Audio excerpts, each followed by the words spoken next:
Méditation du 25 novembre. Non à la vengeance armée. Vous avez appris qu'il a été dit œil pour œil et dent pour dent. Mais moi, je vous dis de ne pas résister aux méchants. Matthieu 5, versets 38 et 39.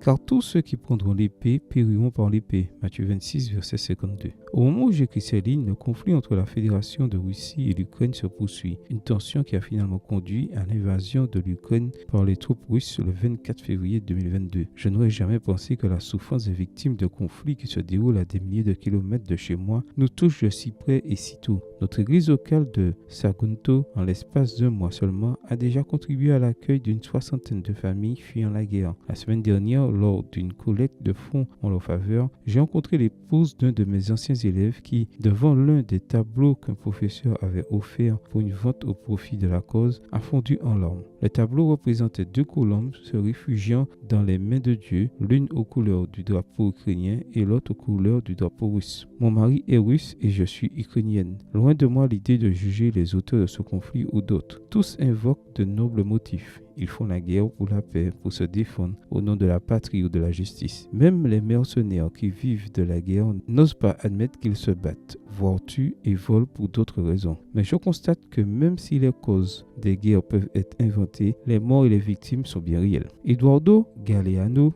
dit « Il n'y a pas assez de mensonges pour justifier la guerre, mais les chefs de guerre qui ont plus d'intérêt que d'idéologie ont suffisamment de moyens de communication pour provoquer, soutenir ou utiliser les conflits pour s'enrichir, monter les gens les uns contre les autres, enflammer les esprits, provoquer la panique et transformer une fois de plus un coin de notre monde en cimetière. Alors que des milliers de personnes meurent chaque jour des effets collatéraux des guerres, quelques-uns gagnent des millions grâce à la production et à la vente d'armement, car les guerres nécessitent des armes et les armes nécessitent des guerres. Les paroles de Jésus contre la vengeance armée sont déconcertantes, même pour les enfants qui, confrontés aux horreurs de la guerre, demandent « Papa, si nous tuons tous les méchants, il ne resterait que les bons, n'est-ce pas ?» Les paroles de Jésus résonnent à mes oreilles comme la sage réponse de ce Père. Non, mon fils, il ne resterait que les derniers meurtriers. Amen. Bonne journée à vous et que le Seigneur vous bénisse.